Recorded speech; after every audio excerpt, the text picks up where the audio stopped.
Hello, Ellen. Where did you get that mouse? A feudin' and a fussin'. Aren't we Coopers unpopular enough in this town without you picking up shiners? You ought to feel proud, Daddy. I was defending your honor. What honor? Stinky Parker said, quotes, "That knothead couldn't coach a grade school team," meaning you. And I said, "Dig a hole, Mo. That knothead could too." Also meaning you. Thank you, Ellen. Anytime, Pop. Now you run upstairs and get cleaned up for dinner. And no roller skates at the dinner table. Roger. Isn't it a little early in the season for the children to be bringing home black eyes? Yes, dear. Now you just stay there and rest. Don't suck it, dear. Drink it. It's hot.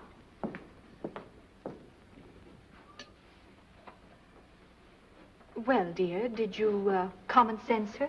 Yes. No.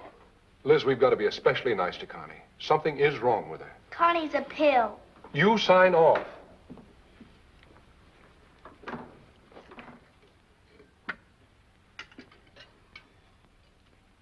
Ain't Ophelia coming down? No, Gerald. She's not feeling well. She needs a lot of rest and privacy. She needs a quick belt on the chops. Geraldine. And speaking of chops, if you don't get to the table on time, you'll be eating leather instead of meat. Geraldine, you'd better take a tray up to Connie. The exercise will do me good. And nothing heavy, Geraldine, just a poached egg. Eggs. Eggs. Him and his corny jokes. What? Not you, dear. Schultz. Who? The grocer.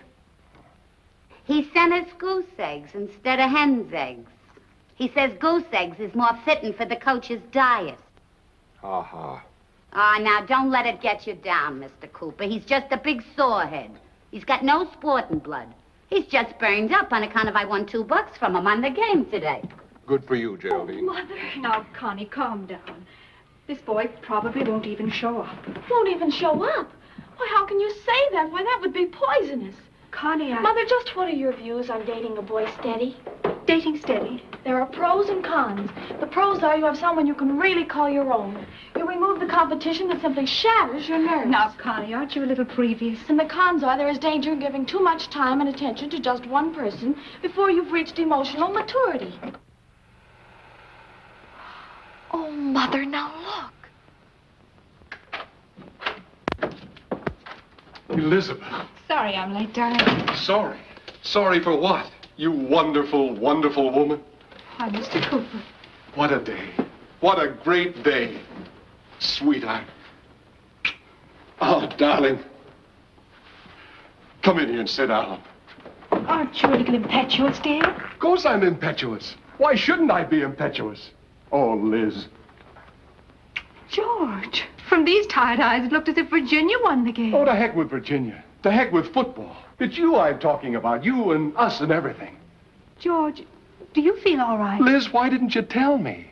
Tell you what? Oh, you're going to be cute, huh?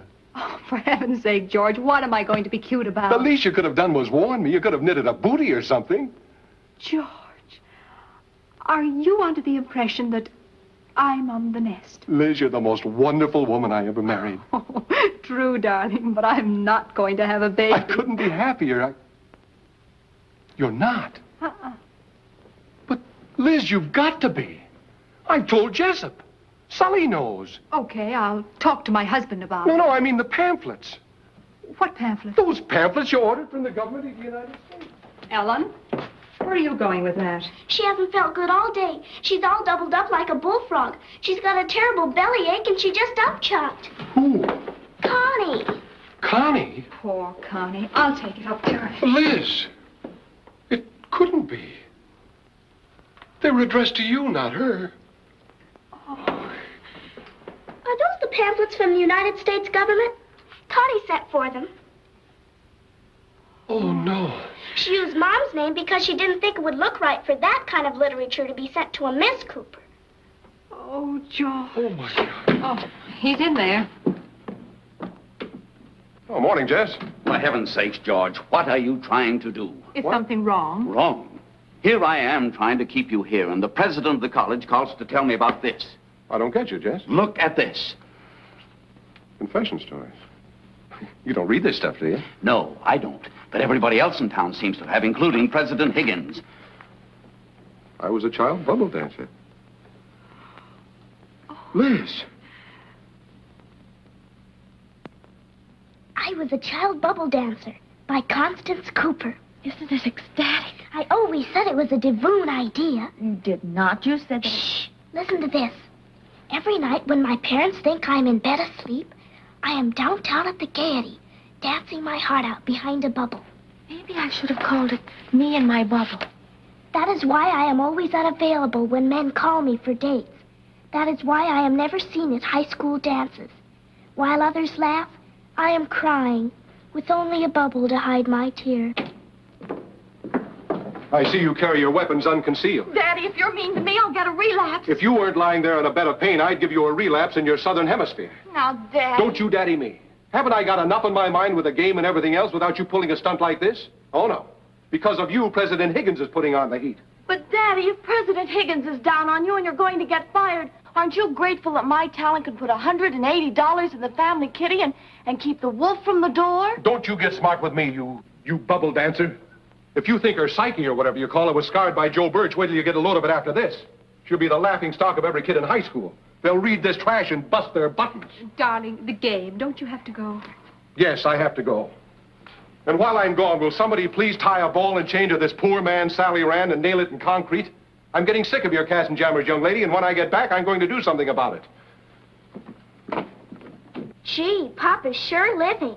I don't know why he has to pick on me all the time. Constance, that will be enough. I think I'll go out and play. I think you'll both sit down a minute and listen to your mother. Now look, children. Your father's having a pretty tough time this season. No matter what material he gets to work with, he has to make it good. You may not like football, Connie, but did you ever stop to think that it gives you your food, your clothing, and the roof over your head? We ought to be very proud that Father's coach of State U. It took years and effort and skill to get there. Mother, I know, and I love him, but he just doesn't try to understand. Understanding works two ways, Connie. We're a family, and we must work together. We're all each other has. We must be very gentle with him when he's nervous and love him very much when he's discouraged. And we should try to understand him. I'm sorry, Mother. If you are, then you do understand. And remember, darling, when he gets home tonight, we're his team too, and we can't let him down.